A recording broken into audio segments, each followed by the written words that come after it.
When it comes to catching fish consistently on scuds, mobility is key, both in your presentation techniques and the materials you choose to use in your flies. Let me show you one of my favorite mobile scud patterns.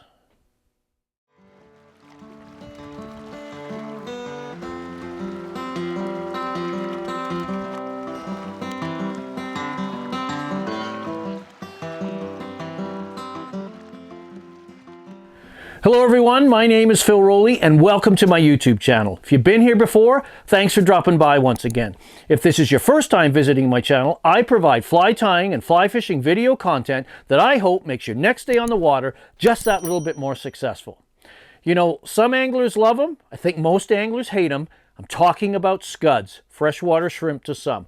One thing's for certain, trout love to eat them. And that's what grows trout to huge proportions is a healthy diet of this underwater French fry, I call them, a scud. One of the most important components is to make sure you have some mobility in your fly so it stands out amongst all the other naturals. That's a key.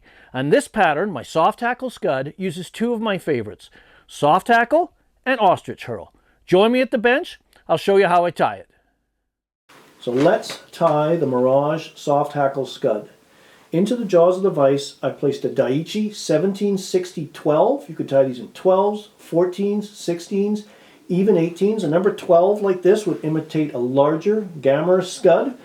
I like the profile on these hooks because I think they better simulate or emulate the almost outstretched swimming motion of a natural scud. This is a fly I fish using cast and strip techniques, whether I'm fishing on a floating line, a midge tip, a hover, type 3 line, to imitate a scud that's moving from one spot on the shoal to another spot on the shoal. I've also slid onto the hook a 7/64 copper bead. This could be brass or tungsten. Most often I fish brass as it allows me to use this fly in a variety of different line types without having the fly sink too fast. I'm going to let the line drag the fly down depending on the depths I want to explore.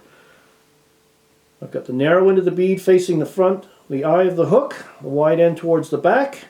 I'm winding on some 8/0 olive thread. Use a color of thread that complements the color of the scud you wish to tie. And we're just going to put a base of thread right down the shank, about halfway between the point and the crushed down barb. I'm going to come back just behind the bead where I'm going to secure in the tail. And for the tail, we're going to use a little bit of flash in the tail, some midge flash, nice and skinny and slender.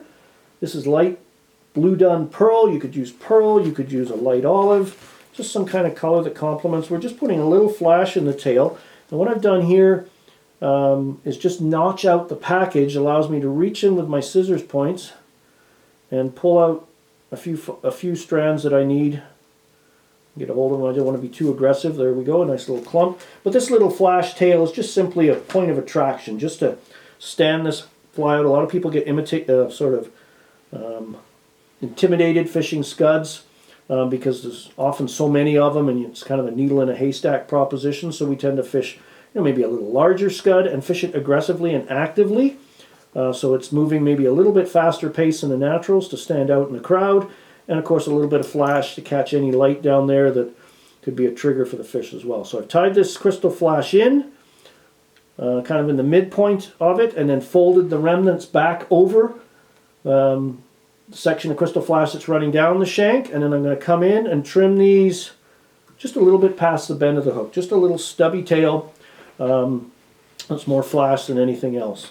And then now I'm going to tie in the ribbing material. I'm going to use some small hot orange ultra wire. I like the hot orange in my scuds because I feel it gives this fly a little bit of an orange hue that could suggest a pregnant female because they carry their eggs in a brood pouch on the underside called the marsupium. And when she sheds her skin and molts, she releases her young to the world to fend for themselves. So a little bit of orange in there, a little orange hue is not going to hurt. You could certainly use copper or gold.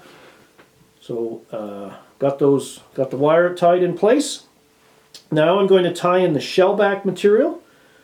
This is Kreinik 1/8 metallic ribbon. You could use Scudback You could use flat braid. This is a nice olive coloration. So I'm just going to pull off a small length of this. And I'm going to lay it flat on the shank just behind the bead with the majority of the material pointing out forwards. We're going to fold this back over the body and hackle of the fly to form the shellback later.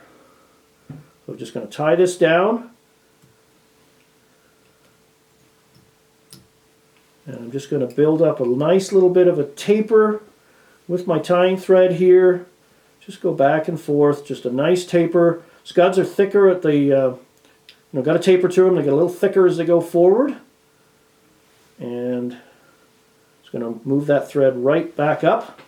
For the body itself, or underbody, depending on how you want to refer to it, we're going to use some Mirage Opal in medium. I love Mirage Opal tinsel on my still water flies for bodies, ribs, wing cases. Just a great material. It complements any color. It's sort of wound over and just provides that fly with a nice subtle but attractive flash. Again, part of this fly is to stick out a little bit amongst the crowd so it gets munched. So we're just going to tie that in right behind that ribbon. I'm going to fold it forward a little bit. I'm going to take some brushable super glue. I'm just going to coat that thread underbody just to provide some security and durability to this fly. And we're just going to wind this Mirage Opal, close touching turns, right down the shank to the base of the tail. Once we get there, we're going to stop and then change direction and go back up to the front. Overwrapping provides another layer of durability. It allows us to fill in any gaps if we did have some spacing, which I did. It looks like I did at the front here.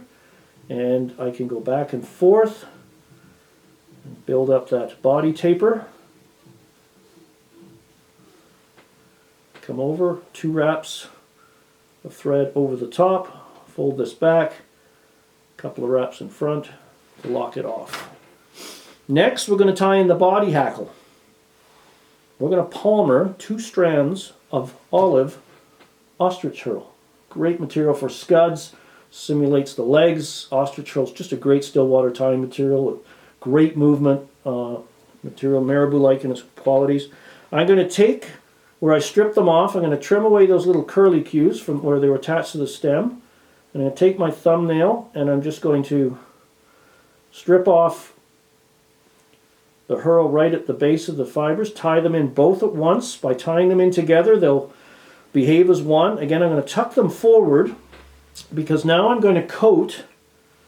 Let's just get those hanging forward if we can. I'm going to pull them too hard and have them pop out. We're not secured in with all that much thread.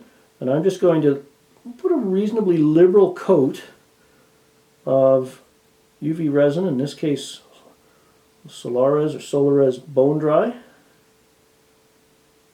Right, I'm not going to cure it. I'm going to leave it wet. And then I'm going to palmer, stroke both of these ostrich hurl feathers together, a wrap or 2 at the front, and then I'm moving back, but I'm wrapping vertically. So I'm holding those fibers up vertically to keep them together. If you try to open and go back on too much of an angle, there's a risk that those 2 fibers will spread apart and then start to cover the Mirage Opal Mylar that we want to shine through. Now I'm just going to take a wrap of the wire and put 1 turn to lock those off, just to hold them in place, and then the final step will be just to cure that UV resin from all sides using the tying light. Don't shine it in your eyes. And that's going to further lock the base of those ostrich hurls against the Mirage Opal Mylar. And now we're going to leave those hanging there for a second, and I'm just going to take my moistened thumb and forefinger and stroke those fibers down to clear a path. Then we're going to fold this ribbon flat over, come over the top, loose wrap, and then apply the tension on the downstroke, because we don't want, if we apply tension too soon, there's a risk it'll roll that flat braid, or this flat ribbon, it'll roll it over on the side. We want to keep it on top and just work that up and let the wire secure both the ostrich hurl underneath and that ribbon shellback on top. And again, a couple of wraps in front, a couple over the top, pull and twist to break away the excess. Come in with your scissors and neatly trim out that ostrich hurl. Come underneath and just trim about half the distance up the tail of the shellback. For the hackle, get the fly's name, we're going to use some soft hackle, some Brahma hen saddle, mottled gray olive, speckled olive. Great, great material for flies. Love the Brahma hen. You could always use partridge, of course, or an Indian hen. And what I'm going to do is I'm not going to use the entire feather, so I'm just going to strip away the flue on both sides of the feather. And then because this side of the feather is going to be wound against the shank, I'm just going to strip it right off. Because I only want this side of the feather, the fiber straight. I don't want to overdress this. Otherwise it tends to cover up all of the ostrich hurl and the flash. So we're just going to come in, tie that in by the base, kind of both sides of the stem, trim off that little stub, take our hackle pliers,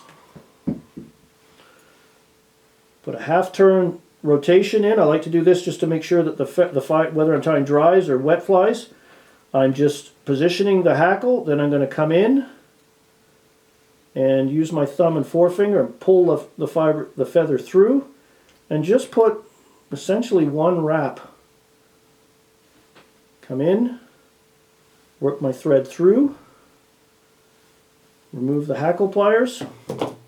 I'm going to, best I can, part the fibers so they flow down. I want them to tuck underneath, so I'm just going to part them like so, come in with my thumb and forefinger, pull everything down and under the fly, secure them in place. I'm going to come in at that point, grab the tip and just pluck it out.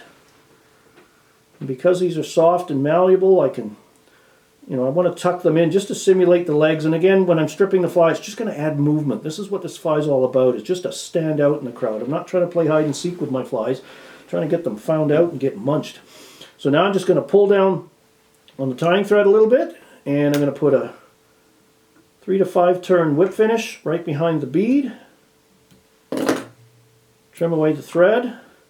And you could fish this fly just like this, but I like to put a little UV resin right on the top, and I've got 1 or 2 fibers here that are just, they're not playing well, so I'm just going to pluck them out. You don't want to overdress the fly, so removing a few fibers. I got one here that's also deciding not to play, and you can also use a pair of eyebrow tweezers rather, and pull them out. So that's, you could fish that fly right as is, but I'm going to take some of the Solarez in medium viscosity resin, and I'm just going to squeeze this out and put a liberal amount right along the back of the fly. And just let it settle. The air bubbles, any work out. Come in with your UV light and cure it.